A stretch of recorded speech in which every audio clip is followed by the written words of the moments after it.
پوری دنیا کے اندر وکلا کی بڑی عزت و احترام ہے. میں بڑا مسکراتے ہوئے کہتا ہوں کہ اتنے وکیل نوں کوئی کرائے تے کار نہیں دیتا, وکیل نوں کوئی کرائے تے کار نہیں دیتا.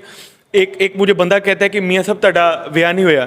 میں کہا وکیل نوں کوئی کرائے تے کار نہیں دیتا, تھی کون دے گا؟ یہ بڑی انٹرسٹنگ چیز ہے. یعنی معاملہ یہ ہے کہ وکلا کا اعتبار عوام کے دلوں سے بڑا اٹھا پڑا ہے. بالکل. اگر مجھ جیسے کوئی 50-60 وکلا بھی اعتبار بڑھانا شروع کر دیں تو جو اعتماد ختم ہوا پڑا ہے انشاءاللہ وہ فضا قائم ہو جائے گی.